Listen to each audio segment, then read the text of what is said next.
என்னம்மா நல்லா இருக்கியா? இருக்கேன். ஒரு காலத்துல உனக்காக சிரிச்சேன், உனக்காக அழுதேன், உனக்காக ஏங்கினேன். இப்போ எனக்காக சிரிக்க, எனக்காக அழுக, எனக்காக ஏங்க யார் இருக்கா?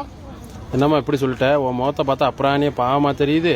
ஆனால் இருந்தாலும் 90ஸ்க்கும் 2Kக்கும் இடையில இருக்க உங்களே மாதிரி ஆளுகளை மட்டும் நம்பவே முடியாதுமா. அது ஜஸ்ட் 2K பிரீத்தாவை மட்டும் எப்போ நம்ப முடியாது. ஒன்றுக்கு 2 3 பக்கம் உருட்டிட்டு இருக்கேன். எங்களுக்கு நம்ப தெரியாது நினச்சிட்டு இருக்கியாமா?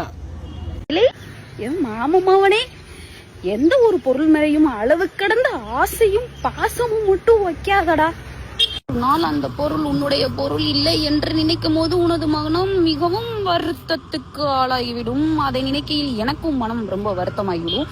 ஸோ அதனால எந்த ஒரு பொருளையும் அளவு கடிந்த ஆசம் வைக்காதடா என் மாமன் அவனே. அவனுக்கு மட்டும் சொல்லலைங்க, நம்ம ஃபாலோவர்ஸ் எல்லாருக்கும் சேர்த்து சொல்றேன், அளவு கடந்த ஆசை வைக்காதீர்கள். எந்த ஒரு பொருள் மீது மட்டுமல்ல, மனிதர்கள் மீதும் சேர்த்து.